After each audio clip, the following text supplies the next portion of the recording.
सीझनमध्ये असा कोणता तरी नाश्ता असतो जो खूप फायद्याचा असतो। आता नाचणीचंच बघा ना, नाचणी जी आहे ती आपण थंडीमध्ये जास्त प्रमाणात खाऊ शकत नाही, पण गरमीमध्ये त्याचं जास्त प्रमाणात सेवन केलं तरी चालू शकतं। तर आता गरमी सुरू आहे, यामुळे आपण नाचणीपासून आज 2 पदार्थ बनवणार आहोत।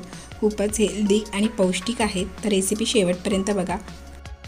याच भांड्यामध्ये मी पीठ चाळून घेतलं होतं, म्हणून मी तेच भांडं यूज करते। तर मी येथे 1 कप एवढी नाचणी घेतलेली आहे। घरातील कोणताही कप किंवा वाटी तुम्ही मेजरमेंटसाठी घेऊ शकता, असं त्याच्यासाठी स्पेसिफिक असं काही नाही। तर 1 वाटी मी नाचणीचं पीठ घेतले, पण पीठ मात्र चाळून घ्यायचं। त्याच्यात 2 वाटी एवढा मी रवा घातलेला आहे। बारीक रवा आहे, बारीक म्हणजे जो आपण शिऱ्यासाठी वगैरे यूज करतो तो वापरलेला आहे। जाड रवा जो असतो तो वापरायचा नाही। तर रवा आणि जे नाचणीचं पीठ आहे त्याला मिक्स करून घ्यायचं। पहिल्यांदा आपल्याला थोडं थोडं पाणी घालायचं आहे आणि मिक्स करून घ्यायचं आहे। माझ्याकडे हँड विस्कर आहे, तर मी हँड विस्करने मिक्स करून घेते। हँड विस्कर नसेल तर चमच्याचाही वापर करू शकता, पण व्यवस्थित मिक्स करून घ्यायचं। हँड विस्करने थोडं व्यवस्थित मिक्स केलं जातं आणि थोडं लवकर मिक्स होतं। तर थोडं थोडं पाणी घालून आपल्याला हे मिक्स करून घ्यायचं आहे। तर बघू शकता, जिथे कुठे गुठळ्या असतील त्या सगळ्या गुठळ्या आपल्याला मोडून घ्यायच्या आहे। याच्यामध्ये एकही गुठळी असताना सगळं पीठ जे आहे ते व्यवस्थित मिक्स झालेलं आहे। मी थोडं थोडं करून पाणी घालून हे मिक्स करून घेतलेलं आहे। आता हे व्यवस्थित मिक्स झालेलं आहे। आपल्याला याच्यावरती झाकण ठेवून हे असंच ठेवून द्यायचं आहे, जेणेकरून आपण जो रवा घातला आहे तो याच्यामध्ये व्यवस्थित फुगेल। यासाठी आपल्याला झाकण ठेवायचं आहे आणि 10 ते 15 मिनिटांसाठी फक्त ठेवून द्यायचं आहे। तर आता 10 ते 15 मिनिटांनंतर तुम्ही बघू शकता रवा याच्यामध्ये व्यवस्थित भिजलेला आहे आणि रवा ज्यावेळी व्यवस्थित भिजतो त्यावेळी त्याची क्वांटिटी वाढलेली दिसते। तर बघू शकता आता आपली ही कन्सिस्टन्सी आहे, पण आपल्याला घावण्यांसाठी जे बॅटर असतं ते पातळ बनवायचं आहे। याच्यासाठी आपल्याला याच्यात अजून पाणी ॲड करावं लागेल। आपण अंदाजाने याच्यात पाणी ॲड करायचं। जसं तुम्ही तांदळाचे घावणे बनवता अगदी तशाच पद्धतीने आपण याच्यामध्ये पाणी घालून हे बॅटर पातळ करून घ्यायचं।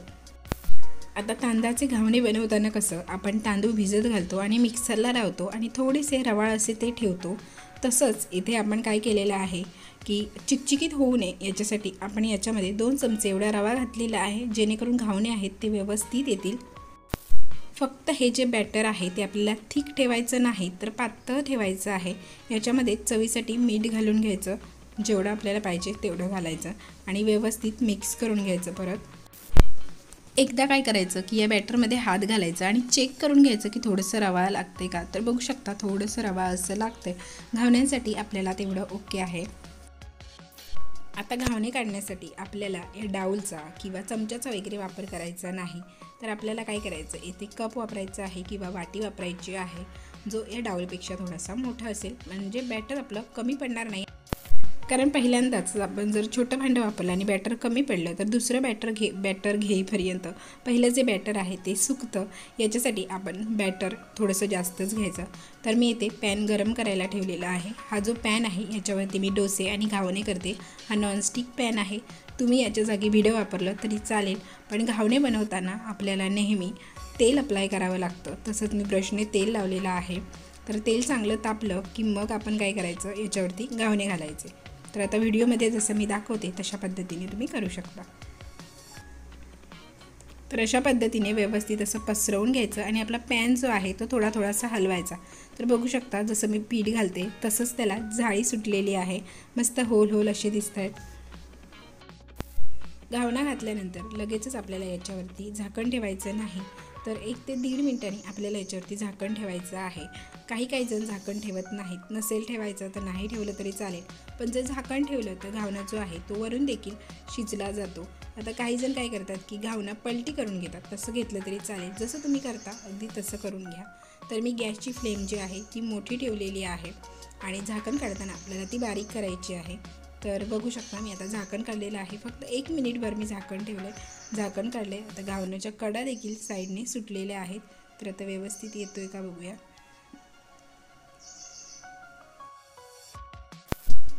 आता डायरेक्टच आपल्याला हा घावणा उचलायचा नाही, तर आपल्याला काय करायचं, पहिल्यांदा ज्या कडा आहेत त्या साईडने आपण उचलून घ्यायच्या। आता माझा जो पॅन आहे तो मोठा आहे, यासाठी पूर्ण गॅस त्याला लागत नाही, म्हणजे पूर्ण गॅस मी येथे 1 वाटी उडीद डाळ आणि थोडेसे मेथीचे दाणे घेतलेले आहेत, तर त्यांना स्वच्छ धुवून घ्यायचं। तर उडीद डाळ मी स्वच्छ धुवून घेतलेली आहे। आता ही आपल्याला भिजत ठेवायची आहे।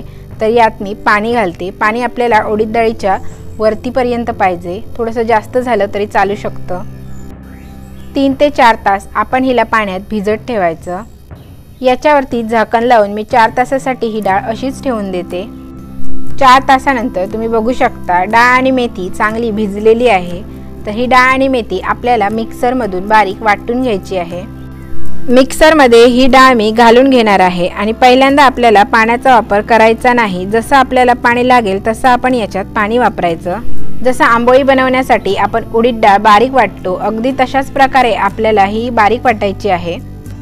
डाळ मिक्सरमध्ये घालताना यात थोडंसं पाणी आलंय, तर तेवढं पाणी चालू शकतं। आता हे जे उरलेलं पाणी आहे डाळ भिजवलेलं, तर ते आपल्याला नंतर वापरायचं आहे डाळ वाटताना। डाळ मी वाटून घेतलेली आहे। आता एक भांडं घेऊन त्यात मी 2 वाटी नाचणीचं पीठ घेतलंय। पीठ मात्र आपल्याला चाळून घ्यायचं आहे आणि त्यानंतर ही वाटलेली उडीद डाळ आहे, बघू शकता एवढी बारीक वाटलेली आहे, तर ती याच्यात घालून घ्यायची। सगळी उडीद डाळ घालून घेतल्यानंतर आपण हे मिश्रण व्यवस्थित मिक्स करून घ्यायचं, जेणेकरून याच्यात कोणतीही गुठळी राहू नये। त्यामुळे हातानेच आपण या गुठळ्या मोडून घ्यायच्या। आपण येथे पीठ वापरलंय, त्यामुळे याच्यात गुठळी राहू शकते। तर आपण हाताने याला पूर्ण मिक्स करून घ्यायचं आणि लागेल तसं अगदी थोडं थोडं करून पाणी वापरायचं। शक्यतो आपण आंबोळी वगैरे बनवताना तांदूळ भिजत घालून मग ते मिक्सरला लावतो, तर त्यावेळी त्याच्यामध्ये गुठळी वगैरे राहत नाही, कारण ते मिक्सरला लावलेले असतात। तर आपण कोणतंही जर पीठ वापरत असू तर त्याच्यामध्ये गुठळी राहते, त्यामुळे व्यवस्थित आपण हाताने तिला मोडून घ्यायची। तर आता आपलं हे मिश्रण व्यवस्थित मिक्स करून झालेलं आहे। तर येथे सगळ्यात महत्त्वाची गोष्ट अशी म्हणजे आपण नाचणीचं पीठ वापरलंय, तर नाचणीचं पीठ हे लवकर आंबतं। यासाठी जर तुम्हाला सकाळी नाश्त्यासाठी हे पदार्थ बनवायचे असतील तर रात्री जेवण झाल्यानंतर भांडी वगैरे घासून झाली की आपण ही प्रोसेस करायला घ्यायची, म्हणजे पीठ आंबवण्यासाठी ठेवायला घ्यायचं। याच्यामुळे काय होईल की सकाळी आपण ज्यावेळी पदार्थ बनवायला घेऊ त्यावेळी पीठ जास्त आंबलेलं नसेल। आता माझी सगळी प्रोसेस झालेली आहे। तर जुन्या काळातली अगदी छोटीशी अशी इथे एक मी पद्धत वापरणार आहे। तर जुन्या काळातले जे लोक असतात ते असं म्हणतात की ज्यावेळी आपण पीठ आंबवण्यासाठी ठेवतो त्यावेळी ते असंच ठेवू नये, तर त्याच्यावरती तेलाचे थेंब, निखारा किंवा मिरची असं काहीतरी ठेवावं। तर येथे मी 2 थेंब तेलाचे टाकते, कारण आमच्या घरात अजूनही ही पद्धत वापरली जाते। याच्या मागे त्यांचं काहीतरी लॉजिक असेल, ते काही मला माहीत नाही, पण घरात कायम असं केलं जातं, त्यामुळे मी देखील असंच करते। तर आता हे पीठ ठेवायला मला 11 वाजलेले आहेत आणि सकाळी मला 8 वाजता नाश्ता बनवायचा आहे। तर 9 तास हे पीठ मी असंच ठेवून देणार आहे। तर सकाळ झालेली आहे। आता आपण पीठ बघूया आपलं व्यवस्थित फर्मेट झालंय का। तर पीठ येथे व्यवस्थित फर्मेट झालेलं आहे। तुम्ही बघू शकता किती जाळीदार असं पीठ दिसतंय ते। याच्यात इनो किंवा सोड्याचा वापर केलेला नाही, तरी देखील तुम्ही बघू शकता किती जाळीदार पीठ आलंय ते। मी तुम्हाला थोडंसं जवळून दाखवते। तर हे पीठ आपल्याला 2 मिनिटं व्यवस्थित मिक्स करून घ्यायचं आहे, जेणेकरून ते हलकं होईल। सगळ्यात पहिला आहे ते मी डोसा बनवणार आहे। तर त्यासाठी मी वेगळं भांडं घेते, कारण डोशाचं मिश्रण हे थोडंसं पातळ असतं। तर यातलं 3 चमचे पीठ मी डोशासाठी घेते। तुमच्या फॅमिली मेंबरनुसार तुम्ही हे पीठ कमी जास्त घेऊ शकता। तर याच्यामध्ये आपण पाणी घालून घ्यायचं आहे। पाण्याचं प्रमाण किती ते एक्झॅक्टली सांगता येणार नाही। जर तुम्ही डोसे बनवत असाल तर तुम्हाला हा अंदाज लगेच येऊ शकतो, आणि जर अंदाज येत नसेल तर मी तुम्हाला दाखवते त्या कन्सिस्टन्सीला आपल्याला हे पातळ बनवायचं आहे। डोसा आपल्याला पॅनवरती व्यवस्थित पसरवायला मिळायला पाहिजे, एवढं आपल्याला हे पातळ बनवायचं आहे। बघू शकता एवढ्या प्रमाणात आपल्याला हे पातळ बनवायचं आहे, जास्त दाटही नाही आणि जास्त पातळही नाही। तर सगळ्यात महत्त्वाचं म्हणजे स्टार्टिंगला ज्यावेळी मी पीठ व्यवस्थित मिक्स केलं होतं तर त्याच वेळी मी मीठ देखील घातलं होतं, पण कॅमेरा बंद पडल्यामुळे ते तेवढं शूट झालेले नाही त्याच्यात। तर लक्षात ठेवायचं की मीठ हे खूप महत्त्वाचं आहे। कॅमेरा नेमका त्याच वेळी बंद पडला, त्यामुळे मी परत मीठ टाकताना दाखवणार होते, पण जास्त खारट झालं असतं म्हणून मी ते दाखवलं नाही परत। तर आता आपण डोसे बनवून घेऊया। यासाठी पॅनवरती पहिल्यांदा मी पूर्ण तेल लावून घेते आणि त्यानंतर टिश्यू पेपरने आपल्याला हे व्यवस्थित पुसून घ्यायचं आहे। पुसून आपल्याला यासाठी घ्यायचं आहे की ज्या ठिकाणी जास्त तेल लागेल त्या ठिकाणी डोसा किंवा आपण जे काही बनवू ते जास्त फ्राय केलं जाईल, म्हणजे भाजलं जाईल. तर तसं न होता आपल्याला ते समान यायला पाहिजे, यासाठी आपण हे पुसून घ्यायचं. तर 2 चमचे मी येथे बॅटर घेतलेलं आहे आणि याला व्यवस्थित गोल फिरवून घ्यायचं आहे, पातळ करायचं आहे. त्यानंतर 3 ते 4 मिनिटांसाठी आपण असंच याला हाय फ्लेमवरती ठेवून द्यायचं, जोपर्यंत तो लालसर होत नाही. आणि वरतून आपण असं ब्रशने तेल लावून घ्यायचं. ब्रश नसेल तर चमच्याने सोडलं तरी चालू शकतं. तर तुम्ही बघू शकता हा लालसर असा झालेला आहे मध्ये मध्ये, आणि याच्या कडा देखील व्यवस्थित सुटलेल्या आहेत. तर अलगद असं याला मी आता काढणार आहे. तर या डोशामध्ये मध्येच तुम्ही बटाट्याची भाजी घातली तरी चालू शकतं, पण मी हा असाच काढून घेत आहे. तर तुम्ही बघू शकता किती मस्त असा डोसा तयार झालेला आहे. तर हा दुसरा डोसा मी घालून घेतला आहे, तर तो देखील मी असाच काढून घेते. मुलं जर नाचणीची भाकरी किंवा नाचणीचं सत्तू वगैरे खात नसतील तर त्यांना आपण असेच पदार्थ करून दिले पाहिजेत, जेणेकरून मुलं हे पदार्थ आवडीने खातील. दुसरा आपला पदार्थ आहे ती म्हणजे जाळीदार आंबोळी. येथे पण आपल्याला सेम मेथड वापरायची आहे, ते म्हणजे पॅन व्यवस्थित टिश्यू पेपरने पुसून घ्यायचा. टिश्यू पेपर नसेल तर स्वच्छ कॉटन वापरला तरी चालू शकतं. तर आंबोळीसाठी स्टार्टिंगला जे फर्मेट झालेलं पीठ होतं तर तेच पीठ आपल्याला इथे वापरायचं आहे. त्यात पाणी ॲड अजिबात करायचं नाही. फक्त डोशासाठी आपण येथे पाणी ॲड केलेलं आहे, बाकी जसं पीठ आहे अगदी तसंच आपण वापरायचं. तर येथे मी 2 चमचे घालून घेते. तर याला थोडंसं जाडसरच ठेवायचं, जसं आपण आंबोळी करतो तसं. आता आंबोळी घालून झाली की साईडने आपण तेल सोडून घ्यायचं. आता तुम्ही बघू शकता आंबोळीवरती जाळी जाळी यायला सुरुवात झालेली आहे. 2 ते 3 मिनिटं आंबोळी खालच्या साईडने व्यवस्थित भाजू द्यायची. आंबोळी भाजत आली की तिचा कलर लालसर होत जाईल आणि तिच्या कडा आपोआपच सुटतील. तुम्ही बघू शकता. हाय फ्लेमवरती आपल्याला ही आंबोळी व्यवस्थित भाजू द्यायची आहे. आता आपण हे जे पदार्थ बनवले ते थोडेसे लालसर दिसत आहेत, पांढरे शुभ्र दिसत नाहीत आणि पांढरे शुभ्र दिसणारही नाही, कारण आपण हे नाचणीचे बनवलेले आहेत. याच्यात आपण तांदळाचा जरा सुद्धा वापर केलेला नाही. आंबोळी दुसऱ्या साईडने परतायच्या अगोदर आपण वरती थोडंसं तेल लावून घ्यायचं आणि त्यानंतर हिला पलटी करून घ्यायचं. बघू शकता खालून व्यवस्थित ही भाजली गेलेली आहे. खालच्या साईडने अगदी 1 मिनिटभर आपण हिला भाजून घ्यायची आणि त्यानंतर आपण हिला काढून घेऊया. तुम्ही बघू शकता किती जाळीदार दिसत आहे ते, आणि एकदम मऊ लुसलुशीत अशी ही आंबोळी होते. तर अशाच प्रकारे मी बाकीच्या देखील आंबोळ्या काढून घेते. या आंबोळ्या खोबऱ्याच्या चटणीसोबत खूपच छान लागतात. त्याचबरोबर कडधान्यांची वाटण घालून आपण जी उसळ बनवतो त्यासोबत देखील या आंबोळ्या खूपच छान लागतात. तर सगळ्या आंबोळ्या माझ्या रेडी झालेल्या आहेत. आता मी बनवणार आहे ते म्हणजे मुलांचं सगळ्यात फेवरेट म्हणजे उत्तप्पा. आता तुम्ही विचार करत असाल की नाचणीच्या पिठाचा उत्तप्पा कसा होऊ शकतो, तर हो, होऊ शकतो. जसा डोसा आंबोळी झाली तसाच अगदी उत्तप्पा देखील होऊ शकतो. तर इथे देखील सेम प्रोसेस करायची. तेल लावलेलं आहे ते टिश्यू पेपरने पुसून घ्यायचं. तर ही एक लक्षात ठेवण्यासारखी टिप्स आहे.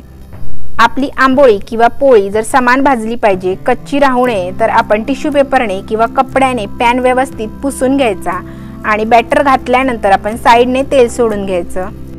तर आता याच्यासाठी मी जे पीठ वापरले ते मी तुम्हाला स्टार्टिंगला दाखवलं होतं. म्हणजे आंबोळीला आपण जसं पीठ वापरलंय तसंच अगदी उत्तप्प्याला वापरणार आहे. म्हणजे याच्यात देखील मी पाणी ॲड केलेलं नाही. पाणी फक्त मी डोशासाठी वापरलेलं आहे. तर आता माझं शेवटचं एवढं पीठ उरलेलं आहे, तर त्या पिठाचे मी उत्तप्पे करून घेणार आहे. आंबोळीसाठी जसं आपण केलं होतं अगदी तशाच प्रकारे हे बॅटर आपण घालून घ्यायचं आणि तशाच प्रकारे आपण हे पसरवून घ्यायचं. जास्त पातळही नाही आणि जास्त जाड देखील नाही. आकार तुम्हाला हवे तसे करू शकता, पण शक्यतो उत्तप्प्याचा आकार एवढाच असतो. आंबोळी याच्यापेक्षा मोठीही होऊ शकते. तर आता याच्यावरती लगेचच मी बारीक चिरलेला कांदा आहे तो घालून घेते. त्यानंतर बारीक चिरून घेतलेला टोमॅटो आहे तर तो देखील घालून घ्यायचा. आणि आता मी हे थोडंसं गाजर आहे ते किसून घेतलेलं आहे ते देखील वरती घालून घेते. जर तुम्हाला कोबी वगैरे आवडत असेल तर तो देखील तुम्ही याच्यावरती घालू शकता. तुमच्या आवडीनुसार तुम्ही याच्यामध्ये भाज्या ॲड करू शकता. आता याच्यावरती मी कोथिंबीर घालून घेते. उत्तप्प्याच्या पुढचा जो व्हिडिओ आहे तो शूट झाला होता, बट अडकत होता आणि आवाजही येत नव्हता. त्यामुळे मी जी तेवढीच क्लिप होती ती कट करून टाकली. पण मी तुम्हाला एवढंच सांगेन की उत्तप्पा जो आहे त्याच्यावरतून झाकण ठेवा, जेणेकरून ज्या भाज्या आहेत त्या व्यवस्थित भाजल्या जातील. आणि थोडंसं म्हणजे 1 मिनिटासाठी त्याला पलटी देखील मारून घ्या, म्हणजे दोन्ही साईडनी त्याला भाजून घ्या. जर तुम्ही उत्तप्प्याच्यावरती म्हणजे ज्या साईडला आपण भाजी घालतो त्या साईडवरती जर झाकण ठेवलं तर उत्तप्पा दोन्ही साईडने भाजून नाही घेतला तरी चालू शकतो. पुढची क्लिप अडकत असल्यामुळे मला तुम्हाला पुढचा व्हिडिओ द्यायला आला नाही, त्याबद्दल मनापासून सॉरी. पण तुम्हाला आजच्या या नाचणीच्या 4 रेसिपी आवडल्या असतील तर व्हिडिओला एक लाईक नक्की करा. चॅनलला जर पहिल्यांदा व्हिजिट केला असाल तर सबस्क्राईब करून जा. अशाच मस्त मस्त रेसिपी मी तुमच्यासाठी घेऊन येणार आहे. धन्यवाद.